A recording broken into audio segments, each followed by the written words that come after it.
Este plan que se creó en nuestra provincia nace el año pasado. Ya justo el día de hoy cumplimos un año de trabajo del Plan Tungurahua de Prevención de Suicidio.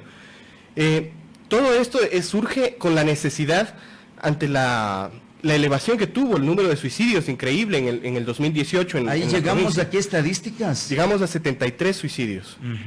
De 61 que hubo en 2017, llegamos a 73. Fue un número realmente alarmante. ¿Y a qué alarmó? Esto alarmó prácticamente a todo el sistema de salud pública, empezando por nuestra ministra. Se encendieron las alarmas y se dijo, ¿qué está pasando? Quien en su momento solicitó que acá en la provincia de Tungurahua se realice algún tipo de actividad o algún tipo de plan para controlar y detener este avance increíble que estábamos viendo. Déjeme consultarle al doctor David Barzallo, ¿qué influye para que ocurra esto, estos niveles altos de autoeliminación? Bueno, lastimosamente esta situación es una situación no solo del país, es a nivel mundial. Cada vez estamos viendo... Pero con mayor incidencia en Tungurahua. Dentro del país, sí, está dentro de las de mayor incidencia. Compartimos este dato trágico, lastimoso con Carchi, por ejemplo. Estamos en los que más incidencia tienen. Como le decía, es una situación a nivel mundial también, y sobre todo se está viendo un repunte en las edades de la adolescencia y en la juventud temprana. Mucho más preocupante, ¿no? Porque es mucho más preocupante. Adolescentes, niños en proceso de maduración los que deciden autoeliminarse. Es así, tiene dos factores en realidad. El primer factor tiene que ver con el problema de salud mental intrínseco de la persona y con los factores sociofamiliares que se dan alrededor.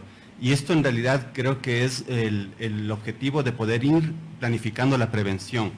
Ciertamente nosotros tenemos una desestructuración familiar bastante grande en nuestro país y tenemos problemáticas sociales profundas. Ahí está entonces una respuesta para quien dice, nada hace la autoridad, si no comenzamos por el núcleo de la sociedad, que es la familia. Es así. Reclamamos, pero no aportamos. Es así. Exigimos, pero no hacemos nada. Estamos más ensimismados en los teléfonos para los mensajes que en conversar y dialogar con nuestros hijos. Ese, por ejemplo, el hecho de usar el celular es un síntoma de dónde han ido nuestras prioridades. Nuestras prioridades ya no están en los aspectos relacionales dentro de la familia. Y los aspectos relacionales son fundamentales para la formación, por ejemplo, de estos niños, de una identidad saludable, de una autoestima saludable y después de un sentido de pertenencia saludable. Niños y adolescentes que no tienen un sentido de pertenencia saludable, que no tienen una familia donde ser acogidos emocionalmente, están en mayor riesgo. No que esa sea la causa directa, pero están en mayor riesgo. Esa es la orfandad que tiene el ser humano. Son las 7:14. Psicólogo Ricardo Pazán. Usted hablaba de que trae un registro ya de disminución, se actuó frente a las alarmas, ¿y cuáles habrán sido entonces las medidas adoptadas para que reflejen esa disminución en las estadísticas de suicidios en Tungurahua? Bueno, el trabajo conjunto que se realizó ya entre primero y segundo nivel, a nivel de la provincia, es decir, desde los centros de salud, desde los más pequeños que hay hasta el Hospital General, nos permitió dar un panorama mucho más amplio de acción. Entonces se realizaron muchas actividades como capacitaciones al personal, capacitaciones a los profesionales, capacitaciones a las personas, a las comunidades, a los grupos prioritarios, que son los más importantes. Se generó grupos de apoyo, como son los clubes del adolescente, del adulto mayor, dentro de cada uno de los centros de salud, y así se logró establecer un rango mucho más amplio y un panorama mucho más grande de qué es lo que está ocurriendo, cómo poder frenarlo, y el trabajo fue inmediato. En este punto podemos hablar de que nuestro objetivo, como le dije en un inicio, fue frenar, que no suban más, pero logramos un éxito mayor ya que hubo una disminución. Hablamos de que en el 2019 el número de suicidios consumados, de acuerdo a datos de DINASED, son de 65. Entonces, comparados con los 73, hubo una disminución.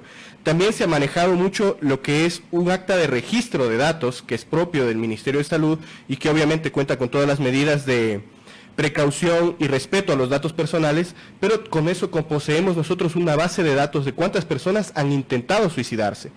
Y lejos de hablar de que es un dato alto, nosotros preferimos decirlo, que en la provincia de Tungurahua, por este tema del suicidio, se han salvado alrededor o más de 280 vidas. Es decir, se intervino en el momento de la crisis, de la emergencia.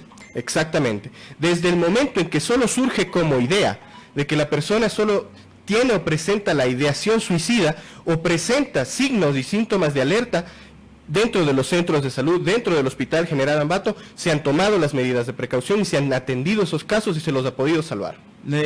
Doctor David Barzallo, ¿cómo está determinada la red de atención primaria de prevención para estos intentos autolíticos de autoeliminación? Bueno, primero hay que decir que gracias a Dios en los centros de salud tenemos buenos equipos de salud mental. Tenemos compañeros psicólogos que están preparados. Citemos para cómo esto. están y en dónde están actuando.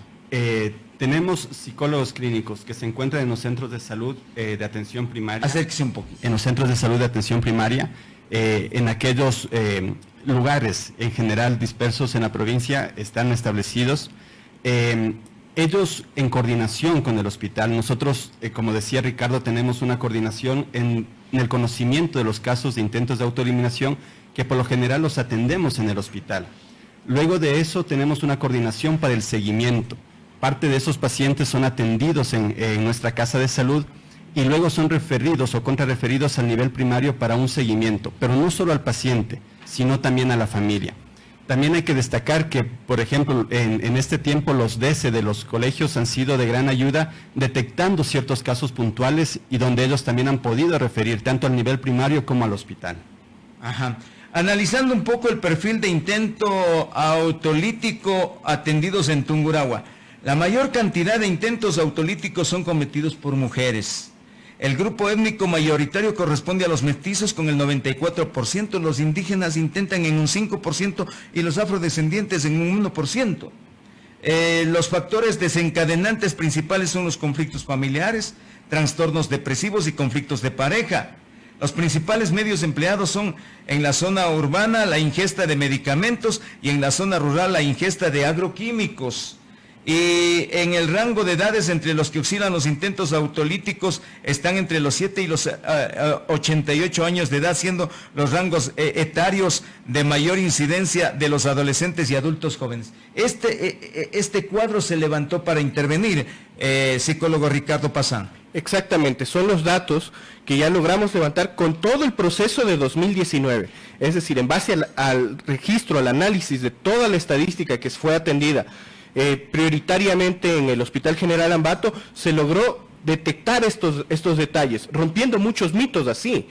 Muchos nos decían que o se tenía que las personas que más cometían estos intentos autolíticos eran los adultos mayores. Se decía que eran los que más ocurría aquí en la provincia, pero sin embargo nos damos cuenta que el dato nos cambia completamente el panorama. La mujer es la que más intenta autoeliminarse. Exactamente, siendo el dato contrario en cuanto a quienes consiguen cometer el suicidio, ¿no? Los suicidios consumados, el dato o el registro mayoritario es de hombres. ¿Por qué? Los hombres preferimos, por decirlo así, métodos mucho más cruentos y certeros, llamémosle de esa manera. Uh-huh. Ahora, revisando la curva de ascendencia y descendencia en cuanto a los suicidios en la provincia de Tungurahua en los últimos 5 años, estos son los registros. En el año 2015 se suicidaron 67 personas, oficial la cifra. En el año 2016 disminuye a 59, ahí debían haber celebrado. En el año 2017 nuevamente sube a 61. Y en el 2018 sube el mayor número de suicidios en el año 2018 a 73. Y a la estadística de 2019 disminuye a 65. Entonces, este es un motivo de, sí, alegrarse, pero también de tomar en cuenta que lo hecho debe mejorarse. Es así. Doctor David Barzallo. Sí, nosotros al analizar esta curva vemos, en realidad, se ha conseguido disminuciones, pero es una tendencia general. Y esto en realidad tiene que hacernos prender las alarmas de la comunidad, porque como decíamos, el Ministerio de Salud puede actuar sobre aquellos casos identificados, pero la comunidad tiene que actuar en la identificación de la psicopatología, de las familias tienen que actuar en la identificación temprana de aquellas personas que necesitan atención de salud mental y dejar de estigmatizar a la salud mental como un problema de locos, sino que todos necesitamos ser atendidos en la salud mental. Ahora, de a poco vamos explicando qué es lo que se hizo, y aunque un poco una parte ya se explicó, qué se hizo para lograr estos resultados favorables. Dice, realizar capacitaciones al personal de psicólogos y médicos familiares de primer nivel para promover la descentralización de pacientes de salud mental, principalmente de psiquiatría del Hospital General Docente Ambato. Esto es algo que hemos hecho continuamente.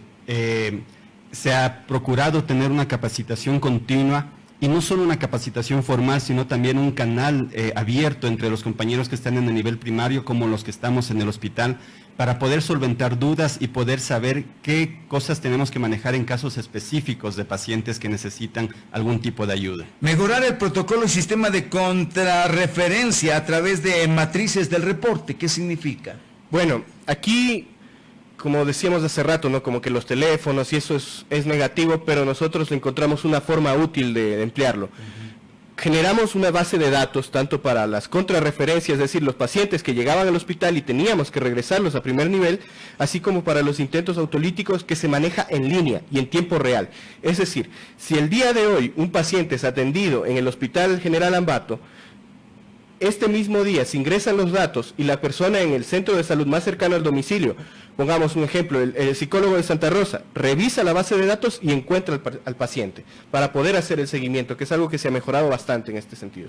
Y implementar base de datos a tiempo real en las atenciones realizadas a pacientes con intento autolítico para conocimiento y la toma de acciones necesarias en pos de precautelar la vida mediante la matriz del reporte. ¿Qué es esta actividad? Es lo que comentaba justamente Ricardo, es algo que nosotros cuando atendemos al paciente en el hospital subimos los datos a esta matriz, los compañeros de atención primaria pueden verlo y ellos pueden actuar, como decíamos antes, no solo sobre el paciente, sino sobre la familia. Identificar cómo es el núcleo familiar, qué es lo que está pasando y poder tomar las acciones necesarias. La participación activa en distintas mesas interseccionales, el mantener la atención integral de seguimiento intensivo a pacientes de alto riesgo mediante visitas domiciliarias. ¿Hay este servicio? Por supuesto que sí, es algo que ya este año, el año pasado, se lo implementó. ¿Cómo se procede? ¿Cómo es que se informa por parte de los interesados? De esta manera, a ver, separemos un poquito las cosas, ¿no? Primero, las personas que tienen la necesidad de asistir a un centro de salud por presentar esto, o el riesgo, o temor, o lo que sea, la atención está abierta. Es decir, ya no es que tengo que ir a buscar un turno y a ver cuándo me dan, como digamos es en la parte médica, que sí necesita, la parte tediosa. Sí, que necesita efectivamente un proceso, un procedimiento. Sin embargo, nosotros ante esta situación hemos decidido responder de otra manera en cuanto a lo que es salud mental. Si la persona ve la necesidad, tiene que acercarse al centro de salud más cercano y solicitar la atención que no se le va a ser negada, sino que se le va a brindar en ese momento. Si es que existe la necesidad de ser referida al hospital porque el riesgo es alto, se lo hace inmediatamente, eso no hay ningún problema. Pero la atención es en tema de consulta, de terapia, o también con medicina, que en casos ya extremos deberán facultársele, ¿no?, al paciente. Es así, tenemos todos estos niveles de atención y en realidad no tenemos que pensar en la medicina como un caso extremo, sino como una necesidad específica. Todos algún momento tenemos esa necesidad específica en cualquier ámbito de la salud. Entonces, pero como digo, tenemos esta estructura que permite que tengamos todos estos niveles de tratamiento dentro del hospital y en el nivel primario de atención. Perfecto. Yo les quiero, sí. Un detalle en cuanto a lo que me preguntaba de las visitas domiciliarias, cómo lo hemos manejado. Ya en nuestra provincia, el pasado mes de diciembre se implementó el plan del médico del barrio. Sin embargo, nosotros en salud mental nos adelantamos un poco a esto, mediante lo que le comentaba hace rato de las matrices de reporte. En las matrices de reporte, nosotros dentro del hospital detectamos alguna situación, decimos este paciente necesita atención familiar, se informa al centro de salud más cercano y ellos dentro de su protocolo de trabajo tienen un día específico para las visitas, donde se lo realiza, se acercan a la familia, porque no siempre pueden asistir, a veces hay cuestiones de trabajo y demás, se contacta con la familia y se establece un método de seguimiento mucho más efectivo. Es decir, no solo va a las citas cada semana o cada 15 en el hospital o en el centro de salud, sino que además se puede acercar al domicilio y verificar las condiciones en las que la persona se encuentra.